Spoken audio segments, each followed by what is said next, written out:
धर्म स्नेही बंधुओं, द्रव्य में शक्ति है। द्रव्य कितने हैं? 6। जीव, पुद्गल, धर्म, अधर्म, आकाश और काल। आत्मा में शक्ति है कि नहीं? जीव में शक्ति है कि नहीं? अरे बोलिए ना। नहीं है, जीव में शक्ति नहीं। बहुत बढ़िया। आपकी मम्मी की गलती है जो आपको बताया नहीं उन्होंने। आपकी गलती बिल्कुल नहीं है। आपकी मम्मी ने प्रवचन नहीं सुनवाए, आपकी मम्मी ने स्वाध्याय नहीं करवाया, आपकी मम्मी ने आपकी शक्ति से परिचित नहीं करवाया। यह आपकी गलती नहीं, आपकी मम्मी की गलती है। लेकिन आने वाले समय में यदि नहीं करोगे अभी भी पहचान अपनी शक्ति से, तो फिर तुम्हारी गलती मानी जाएगी। आत्मा की शक्ति और शरीर की शक्ति, पुद्गल की शक्ति अलग है और आत्मा की शक्ति अलग है। आप कौन हैं? आप पुद्गल हैं कि जीव हैं? अरे बोलिए ना अनिल जी, आप जीव हैं? बोलिए क्या हैं आप? हाँ बोलो बोलो, डरने की क्या बात है? गलत बोलो, सही बोलो, बोलो तो सही। पुद्गल है। आप जीव हैं कि पुद्गल हैं? कितने लोग जीव हैं वो हाथ उठाएं।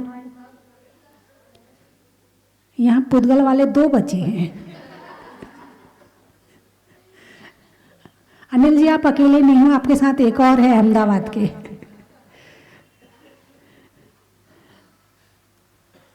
जब तक ज्ञान नहीं होगा तब तक शक्तियों से परिचित भी नहीं हुआ जा सकता है। पुद्गल की शक्ति अलग है और आत्मा की शक्ति अलग है। सबसे पहले तो ये मानना होगा, मैं आत्मा हूं, मैं जीव हूं, मेरी शक्ति अलग है और पुद्गल की शक्ति अलग है। पुद्गल की क्या शक्ति है? बिजली में ताकत है कि नहीं? अरे बोलिए ना। बिजली की शक्ति को पहचाना कि नहीं पहचाना? और कितना विकास हो गया। आज लाइट से, यदि लाइट 1 घंटे के लिए सारी दुनिया की लाइट बंद कर दी जाए तो क्या होगा? दुनिया ठंडी पड़ जाएगी, सारी दुनिया वहीं रुक जाएगी। 2 चीजें, एक लाइट और एक पेट्रोल, डीजल पेट्रोल। ये 2 चीजें ना हो ना, दुनिया जहां खड़ी है वहीं रह जाएगी। और जो हमारा पुराना जमाना था ना बैलगाड़ी का, अब गाड़ी है, पहले बैलगाड़ी थी। आगे से जीव था और पीछे से अजीब था, अब पूरा अजीब है। पुद्गल की शक्ति को पहचाना, गाड़ियां बन गई, मशीनें बन गई, टीवी बन गई, मोबाइल बन गए। किसकी शक्ति को पहचान के? पुद्गल की शक्ति को पहचान के। अरे बोलिए ना। एक वैज्ञानिक अपनी लैब में महीनों निकाल देता है, ना उसे ये पता चलता कि कब सूर्योदय हो गया, कब अस्त हो गया, कब दिन हो गई, कब रात हो गई। महीने भर वहां बस खोज ही करता रहता है। किसकी खोज कर रहा है? पुद्गल की शक्ति की। किसकी खोज कर रहा है? पुद्गल की शक्ति की। अणुबम क्या है? पुद्गल की खोज है। एक पुद्गल में, एक अणु में कितनी ताकत है, ये वैज्ञानिकों ने खोज लिया। लेकिन वैज्ञानिकों ने ये नहीं खोजा कि आत्मा में कितनी ताकत है। वो खोज करी है भगवान महावीर ने। किसने करी है? भगवान महावीर ने। आत्मा की शक्तियों की खोज करना वो हमारी अपनी खोज है और अपने अंदर अपनी खोज है। पुद्गल की शक्तियों की खोज करना दूसरे में खोज है। मैं पुद्गल नहीं, मैं जीव हूं। मैं पुद्गल नहीं, मैं जीव हूं। तो आत्मा की शक्तियों की यदि खोज करना है, आत्मा की शक्तियों को यदि प्रकट करना है, तो सबसे पहले शक्ति को जानना जरूरी होगा। अभी आपके पास कितनी शक्ति है? कितने किलो वजन उठा लेते हो? 50 वाले कितने बैठे हैं? एक। बाकी को भी प्रैक्टिकल नहीं है, इनको 10 किलो का झोला भी भारी लगता होगा, हैं? और तो छोड़ो, अपना बच्चा ही भारी लगता होगा। अरे पकड़, बहुत देर हो गई, भारी लग रहा, वजन लग रहा मुझे। और तो ऐसे भी होंगे कि अपना शरीर ही भारी लग रहा है, हैं? यानी कि शरीर भारी लग रहा है, इसका मतलब कहीं ना कहीं गड़बड़ है, शक्ति की कमी है। जब शक्ति कम हो तो वजन ज्यादा लगता है, और शक्ति ज्यादा हो तो वजन कम लगता है। यही है ना? यदि अच्छे शक्ति मजबूत हो तो कितना वजन उठा लो, कोई दिक्कत नहीं है। और यदि कमजोर हो, ये उठ ही नहीं रहा मेरे से, तो ऐसे ही होता है ना। तो शक्ति, आपके अंदर कितनी शक्ति, आपका मतलब आत्मा, आपका मतलब जीव के अंदर कितनी शक्ति है? अनंत शक्ति है। कितनी शक्ति है? ये 10 किलो वाली नहीं, ये 10 किलो वाली शक्ति तो पुद्गल की है। कम और ज्यादा होने वाली 100 वाली 50 वाली ये पुद्गल की है, ये आत्मा की नहीं है। आत्मा इसमें साथ है, केवल इसमें केवल इतनी शक्ति उघड़ी है कि तुम 10 किलो वजन उठा सको। कितना उठा सकते हो? बहुत ज्यादा उठा सकते हो, लेकिन अभी क्यों नहीं उठा पा रहे हो? क्योंकि अभी शक्ति कम है। एक जैसे कि नारायण होते, मैंने एक दिन और बताया था, नारायण की पहचान कैसे होती है। नारायण ये सिद्ध करने के लिए यही नारायण है, कोटि शिला को उठाते हैं। तो जो पहला नारायण होता है, कोटि शिला एक बहुत बड़ी शिला होती, बहुत विशाल शिला होती है। तो जो पहला नारायण होता है, उस शिला को उठाकर पूरे हाथ को ऊपर तक ले जाता है। उस पहाड़ को, एक पहाड़ होता है पूरा कोटि शिला का, उसको पूरा ऊपर तक ले जाता। दूसरा वाला थोड़ा नीचे लाता, तीसरे वाला कंधे तक लाता, चौथा वाला कमर तक लाता। तो जो सबसे आखिरी वाला नारायण होता है, वो केवल पंजे तक उठा पाता है, उससे ज्यादा नहीं उठा पाता है। इसका मतलब अब सर्पणी काल चल रहा है, शक्ति घटती जा रही है। आपने एक बात सुनी है कि रावण कहीं से लौट रहा था, एक पर्वत पर, कैलाश पर्वत पर एक मुनिराज ध्यान कर रहे थे। बाली मुनिराज तपस्वी थे, वहां से वो आगे जा रहा है, उनके ऊपर से विमान निकल रहा था। तपस्वी थे, शक्तिशाली थे, वो विमान रुक गया। रावण को क्रोध आ गया, मेरा विमान और किसने रोक दिया है? नीचे आया, देखा, अरे ये तो वही है, अपना शत्रु पुराना। मुनिराज में कौन नजर आया उसको? पुराना शत्रु नजर आया। तो अब इसको कैसे मारूं? तो ऐसा करता हूं, इस कैलाश पर्वत को उठा करके समुद्र में फेंक देता हूं। किसमें फेंक देता हूं? समुद्र में। तो कैलाश पर्वत को उठाया उसने, और जैसे ही उठाया तो कैलाश पर्वत हिलने लगा। उसमें जितने वृक्ष थे, उस पर जितने पशु पक्षी थे, वहां जंगल में सब ची ची ची आवाज घनघोर होने लगी, क्योंकि भयभीत तो सभी होते हैं ना। आवाज होने लगी। अब मुनिराज ने देखा कि ये रावण केवल मेरे कारण से इतने पशु पक्षियों को नुकसान पहुंचा रहा है। तो मुनिराज ने जरा सा अपना पैर का अंगूठा पर्वत में दबा दिया। रावण दबने लगा, चिल्लाने लगा, बचाओ बचाओ बचाओ। तब मंदोदरी मुनिराज के चरणों में गई, क्षमा याचना की, कैलाश पर्वत के नीचे से रावण को बाहर निकाला। रावण में कितनी शक्ति थी? पर्वत को उठा ले। ये किसकी शक्ति थी? उसकी शक्ति इसलिए ज्यादा थी, उसके शरीर में बल ज्यादा था। उसके शरीर में बल ज्यादा, इतना हमें हमारे पास हो सकता कि नहीं हो सकता? क्यों नहीं हो सकता है? हो सकता है, क्यों नहीं हो सकता है? जब वो उठा सकता है, उसके अंदर की आत्मा उठा सकती है, तो हमारे अंदर की आत्मा क्यों नहीं उठा सकती? जब एक आत्मा पहाड़ उठा सकती है, तो इससे भी ज्यादा अनंत गुनी शक्ति इस आत्मा में है, जिसमें आप रहते हैं, जो आप हैं। यदि कमजोरी महसूस कर रही है, कर्म की कमजोरी है, आत्मा की कमजोरी नहीं है। आत्मा तो अनंत शक्ति वाला है। कितनी शक्ति वाला है? अनंत शक्ति वाला। अभी 10 किलो वजन लग रहा है कि ज्यादा है, पहाड़ भी उठा रहा तो भी उसको भारी नहीं लग रहा। एक व्यंतर में इतनी शक्ति होती है कि जम्बूद्वीप को पलट सके। पलटता नहीं है, क्यों? क्योंकि इसमें इतने जिनालय बने हैं, इतने पुण्यशाली लोग रहते हैं, तो पलटेगा नहीं। लेकिन इतनी शक्ति है उसके पास में कि वो एक जम्बूद्वीप को पलट सके। तो जैसे जैसे कर्म खिरते हैं वैसे वैसे शक्तियां निकलती हैं। बात समझ में आई कि नहीं आई?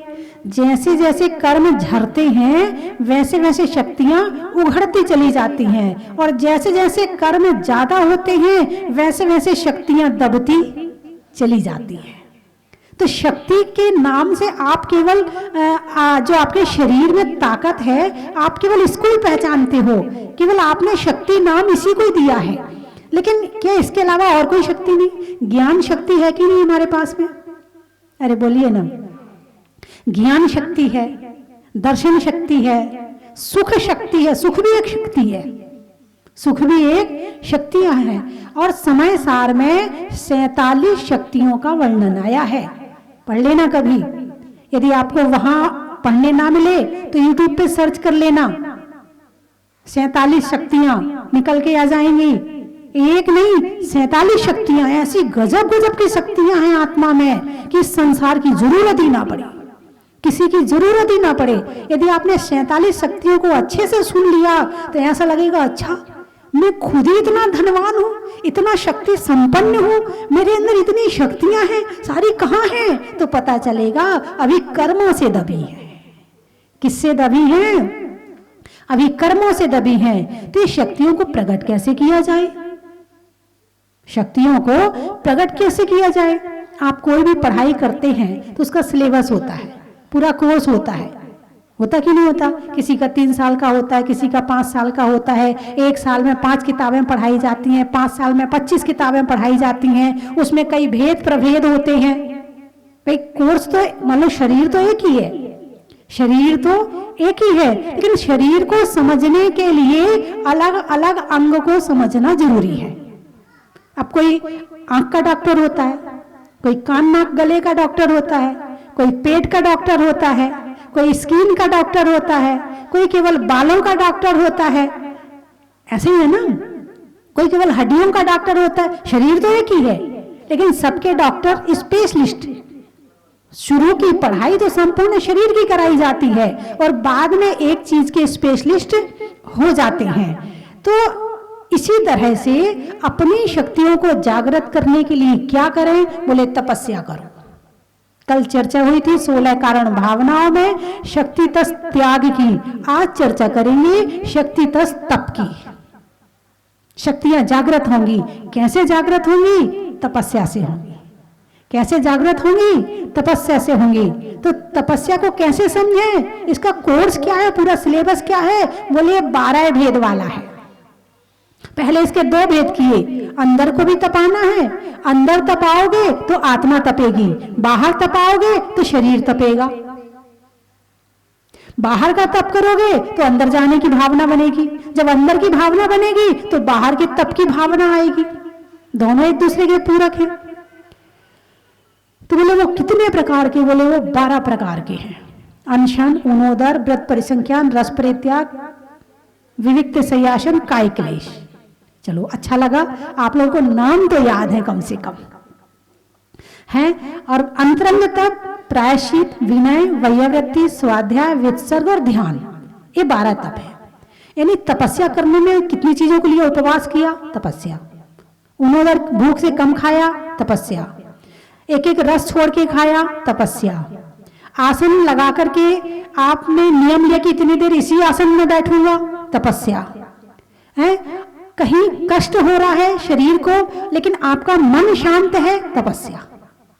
तपस्या शब्द का अर्थ है तप यानी गर्मी। तप यानी गर्मी। सूरज तपे तपे रे माटी, दीपक जले जले रे बाती, तुझको तपना होगा। तप शब्द का मतलब होता है गर्मी, यही होता है ना? है ताप शब्द से तप बना है। ताप है, बोले अग्नि ताप लो, ठंड हो रही बहुत, ताप लो। तप को ताप रहे हैं, अग्नि को ताप रहे हैं।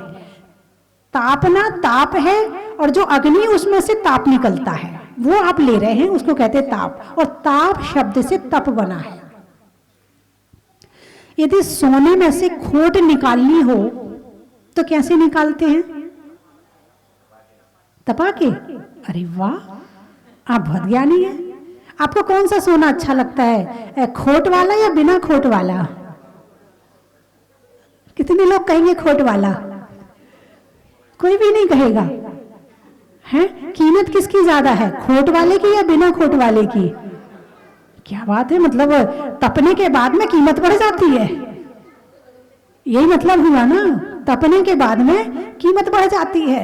सूरज की कीमत क्यों है? क्यों है? तपरा है, तपरा है और तपा रहा है। इतनी अग्नि दे रहा है कि वो स्वयं तो तप ही रहा है, लेकिन तुम्हें भी तपा रहा है। तो इसी तरह से जो खेत में अनाज होता है वो कब काटते हैं? जब पक जाता है। पकता कैसे है? तपने से। पकता कैसे है? तपने से। यदि बारिश हो जाए या धूप न निकले तो तपेगा क्या, पकेगा क्या? फल को पकने के लिए धूप चाहिए है, खेती को तपने के लिए धूप चाहिए। और मिट्टी जब एक फसल हो जाती है, 1 साल की फसल, तो किसान छोड़ देता, बोले नहीं अब 1 साल उसको उपजाऊ होने दो। वो उपजाऊ किससे हो रही है? धूप की किरणों से। अब उसमें एनर्जी आ रही है, फिर अगली फसल जो आएगी वो बढ़िया आएगी। आपके अंदर विटामिन डी की कमी हो तो डॉक्टर क्या कहता है? अरे बोलिए ना, धूप में बैठो। ये नहीं कहता लाइट में बैठो। कोई किसी डॉक्टर ने कहा कि लाइट में बैठो तो विटामिन डी पूरा हो जाएगा। भाई लाइट तो बना सकता है इंसान, धूप नहीं बना सकता, है ना। तो विटामिन डी शरीर की एक बहुत बड़ी शक्ति है और वो मिलती है धूप से। और यदि आपका घर मंदिर से आधा किलोमीटर दूर हो और धूप हो जाए जाने में, तो जाओगे कि नहीं जाओगे? अरे बोलिए ना। गाड़ी होगी तो चले जाएंगे और नहीं होगी तो नहीं जाएंगे। और यदि डॉक्टर ने कहा है कि धूप में थोड़ा रहना है, फिर चले जाओगे? हाँ, उसके लिए तो चले जाएंगे। और यदि भगवान महावीर कहते हैं कि जब मंदिर जाओ तो पैदल जाओ, नंगे पैर जाओ, जमीन को देखते हुए जाओ, दिन में जाओ जिसमें जीव दिखाई पड़े, तो फिर आप उसको मान लोगे? कहना नहीं, डॉक्टर जो कहेगा। वैसे तो मंदिर नंगे पांव और बिना गाड़ी के बने, जहां तक बने बिना गाड़ी के ही जाना चाहिए। जाने आने में आपका शारीरिक भी हो गया, मानसिक भी हो गया। जितनी देर आप घर से निकले और मंदिर पहुंचे हैं, तो जो आपका रास्ता है उतने समय आपके परिणाम बड़े विशुद्ध रहते हैं। कहाँ जा रहे? मंदिर जा रहे। कहाँ जा रहे? मंदिर जा रहे। किसी से कहोगे मंदिर जा रहे, फोन आएगा मंदिर जा रहे। परिणामों में बड़ी विशुद्धि रहती है। जितना लंबा रास्ता होगा विशुद्धि उतनी ज्यादा। नंगे पैर जा रहे और अच्छी बात है, नहीं जा पा रहे पैदल जो चल रहे हो ना, तो शरीर भी तो चल रहा है। डॉक्टर क्या कहता है? थोड़ा वॉक किया करो, थोड़ा पैदल चला करो, दिन भर गाड़ी में मत चला करो, कहता है ना डॉक्टर भी। तो थोड़ा पैदल चलना भी हो गया। और जब सूरज की किरणें तुम्हारे पर पड़ेंगी तो विटामिन डी भी हो गया। यानी घर से मंदिर पैदल जाने में कितने सारे फायदे हैं, मानसिक भी, वाचनिक भी और कायिक भी। मन वचन काय तीनों की शुद्धि हो जाती है पैदल जाने में, और जीवों की रक्षा हो जाती है। तो तुम्हारे घर से मंदिर कितनी दूर है? किसी का 1 किलोमीटर हो तो 1 उंगली दिखाना, आधा हो तो यूं कर देना, ऐसे कर दो, और पास में हो तो यूं कर देना। चलिए उठाइए हाथ, आज देखो कितने दूर वाले कितने पास वाले, 1 वाले, आधा वाले, आधा वाले, 1.5 वाले। चलिए, आधा किलोमीटर वाले तक पैदल मंदिर जाने का नियम ले सकते हैं क्या? मजबूरी की छूट करके। कभी मतलब आपको जरूरी कहीं बाहर जाना हो तो बात अलग है, ऐसा हो सकता कि नहीं हो सकता? महिलाएं ले लें, इनको तो दुकान जाना तो रास्ते में मंदिर पड़ रहा तो चलो, इनका तो अपना काम होता, मगर महिलाएं तो ले सकती है ये नियम। बताइए कौन कौन ले सकता है? उठाइए हाथ कि मंदिर पैदल जाएंगे। अभी से पुण्य शुरू हो जाएगा। देखो, मजबूरी की छूट है, बाहर की छूट है, बीमारी की छूट है। 3 छूट दे दी मैंने, मजबूरी की, बाहर की और बीमारी की, 3 छूट दे दी। अब हाथ उठाओ कि पैदल जाएंगे मंदिर। अरे उठाइए ना, जवान लोग तो पहले उठाएं, वृद्धों ने तो उठा लिया। चलो बहुत बढ़िया, जो टीवी में देख रहे हैं वो भी हाथ उठा ले। चलिए, बहुत अच्छा लगा। ये भी तपस्या है, ये भी कम से कम बड़े बड़े तप नहीं कर पा रहे हैं तो छोटे छोटे तप तो कर ही ले हैं। सिंह निष्क्रीडित व्रत कर सकते हो?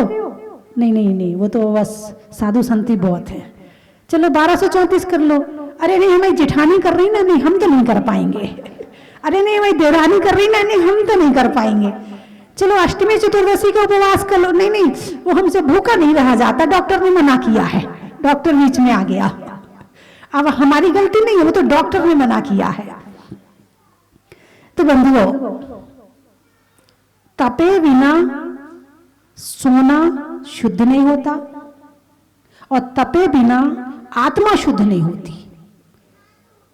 जो काम सोने को शुद्ध करने के लिए किया जाता है, वही काम आत्मा को शुद्ध करने के लिए किया जाता है। लेकिन तपस्या इसमें ठंडी भी है और गर्म भी है, दोनों तरह की है। ऐसा मत समझना कि हम गर्म वाली नहीं करते, ठंडी वाली कर लो, कोई दिक्कत नहीं है। इसमें ठंडी तपस्या भी है। कर्म 2 तरह से गलते हैं, वस्तु 2 तरह से नष्ट होती है, एक गलने से, एक जलने से। ऐसे ही है ना? है, ये शरीर है, कुछ लोग गला करके इसको नष्ट करते हैं और कुछ लोग जला करके इसका अंतिम संस्कार करते हैं। यही है ना? गला करके जमीन में डाल दिया, अपने आप गल जाएगी। जब पहाड़ों पर बर्फ पड़ती है तो वहां के जो पेड़ होते हैं, वहां पर जो पेड़ में पत्तियां होती हैं, वो सारी गल जाती है। यदि कोई बर्फ पड़ रही हो, खूब ठंड पड़ रही हो पहाड़ों पर, और वहां चला जाए और वहां गर्म कपड़े ना पहने, शरीर को ढके ना, और जब वो पहाड़ से कुछ दिन रह करके नीचे आएगा ना, उसकी 1-2 परत तो नीचे उतरेंगी पहले। हाँ, जल जाती है, गल जाती है या जल जाती है, जो भी आप कहो। यानी ठंडी भी जलाती है। यदि बर्फ को ज्यादा देर हथेली पे रख लो, कैसा लगता है? तो हमारे यहाँ ठंडी तपस्या भी है और गर्म तपस्या भी है। ठंडे होकर के भी हम कर्म को गला सकते हैं और तपस्या करके भी कर्म को जला सकते हैं, और दोनों का प्रयोग करना जरूरी है। जो बाहर के तप हैं वो कैसे हैं? वो गर्म है। जो अंदर के तप हैं वो कैसे हैं? वो ठंडे हैं। मन को ठंडा कर लिया, मन को ठंडा कर लिया, हो गई तपस्या। अब ठंडा किया हुआ मन गुस्सा करेगा क्या? ठंडा किया हुआ मन ईर्ष्या करेगा क्या? ठंडा किया हुआ मन किसी का अपमान करेगा क्या? ठंडा किया हुआ मन किसी का बुरा सोचेगा क्या? नहीं, कोई बात नहीं है। ठंडा मन क्या कहेगा? नहीं, कोई बात नहीं है, चलो ठीक है, जो हो गया सो हो गया। ठंडा मन तो यही कहेगा ना। और गर्म मन कहेगा, अच्छा उसने एक कही ना, जब तक 4 नहीं सुना लेंगे तब तक हम चुप होने वाले नहीं हैं, ये गर्म है। और ठंडा कहेगा, अरे कोई बात नहीं, कह दिया सो कह दिया, कौन सा मेरे शरीर में चिपक गया, कह दिया, झड़ गया, हो गया, खत्म बात, करो अब कोई बदला नहीं लेना है। ठंडा मन ये कहेगा। तो ये ठंडी तपस्या है। ये क्या है? ये ठंडी तपस्या है। और गर्म तपस्या क्या है? उपवास करो, गर्मी आ जाएगी। अनशन करो, उन्नोदर करो, धूप में बैठ के तपस्या करो, माला फेरो। अब आप कहोगे, हाँ हाँ माता जी, ठंड में तो हम धूप में बैठ के फेर लेंगे माला, कोई बात नहीं है। ये बात है ना। तो कर्म कैसे जलेंगे और कैसे गलेंगे? जब तपस्या करेंगे तब जलेंगे, तब गलेंगे। और कर्म के झड़ने से हमारी आत्मा की शक्तियां प्रकट होती हैं। आप भगवान के पास जाते, भगवान थोड़ी शक्ति दे दो, भगवान क्या कहते कि नहीं कहते भगवान से, हे भगवान बहुत कमजोर लग रहा है, बहुत ऐसा हो रहा, भगवान थोड़ी शक्ति दे दो। किससे शक्ति मांगने जा रहे हो? बोलिए ना, अरे बोलिए ना। भगवान से क्या मांग रहे हो? शक्ति मांग रहे हो। भगवान के पास में शक्ति है क्या जो आप मांगने गए हो? भगवान कोई पुड़िया उड़िया रख के बैठे क्या जो तुम्हें उठा उठा के देते रहेंगे? है भगवान के पास क्या शक्ति है जो तुम्हें दे रहे हैं? उनके पास जो शक्तियां हैं वो आत्मा की शक्ति है। कौन सी शक्ति है? उनके पास शरीर की नहीं, उनने अपनी आत्मा की शक्तियां प्रकट कर ली हैं और वो किरणें हमें खींचती हैं, हमारी आत्मा को खींचती हैं और हमारी आत्मा से कहलवाती हैं, भगवान जो शक्ति आपने प्राप्त करी है वो शक्ति मुझे भी प्राप्त हो जाए। भगवान के पास में शक्तियां हैं। साधु संत क्या कर रहे हैं? महाराज थोड़ी शक्ति दे दो। महाराज से भी शक्तियां मांगते हो नहीं मांगते हो? हाँ मांग लेते हैं। भाई उन्होंने ऐसा क्या काम कर लिया? क्या कर रहे हैं? एक ही टाइम आहार कर रहे हैं, स्वाध्याय करते हैं, सामायिक करते हैं, ध्यान करते हैं, विनय करते हैं, वैयावृत्ति करते हैं, वो रस परित्याग कर लेते हैं। वो इसके अलावा और क्या कर रहे हैं जो तुम उनसे शक्ति मांग रहे हो? अरे बोलिए ना। तपस्या कर रहे हैं। तपस्या करने से उनकी जो शक्तियां प्रकट हुई हैं उनसे आप शक्ति मांगने पहुंच गए। आप तपस्या तो करना नहीं चाहते हो, मांगने से मिल जाए। अरे बोलिए ना, जो चीज तुम्हारे पास में है, अब महत्वपूर्ण बात, जो चीज तुम्हारे पास में है वही चीज भगवान के पास में है। जो चीज तुम्हारे पास में है वही चीज गुरुओं के पास में है, वही चीज तुम्हारे पास में है। अंतर इतना है कि वो प्रकट करने के मार्ग पर चल रहे हैं और भगवान ने अपनी शक्तियां प्रकट कर ली हैं और मोही और संसारी प्राणी इच्छाओं में फंसा हुआ अपनी शक्तियों को भूला बैठा है। और वो किससे प्रकट होंगी? तब से प्रकट होंगी। तपस्या करना वैसे कोई बड़ी बात नहीं है। हाँ कोई बड़ी बात नहीं है। वैसे तो आप लोग करते ही हैं, आप लोग बड़े तपस्वी हैं। तो चेहरे पे मुस्कुराहट आ गई। हाँ कोई गुण हमारे अंदर ना भी हो और कोई तारीफ कर दे हम फिर भी खुश हो जाते हैं। चलो किसी ने कहा तो सही। कोई कितना कम से कम बुद्धिमान हो उससे कहते भाई साहब आप तो बड़े बुद्धिमान हैं, खुश। अरे बस माता जी बस आपका आशीर्वाद है। भले बुद्धिमान ना हो, तारीफ से 1 मिनट में फूल जाते हैं। अपने गुण को पहचानने की सोचते नहीं है कि हमारे अंदर क्या क्या गुण हैं, क्या क्या शक्तियां हैं हमारे पास में। समय हो रहा है, शक्तियों की चर्चा कल करेंगे, ठीक है? अब आप लोगों को महत्व सुना दूं? कहना माता जी वो ही तो सुनने आए हैं, वो तपस्या वपस्या तो देखो वो तो आपका काम है, आप तो कर लो और हमें थोड़ी थोड़ी देते रहना तो हमारा काम चलता रहेगा। नहीं, यहाँ सबका अपना अपना सब कुछ पर्सनल है।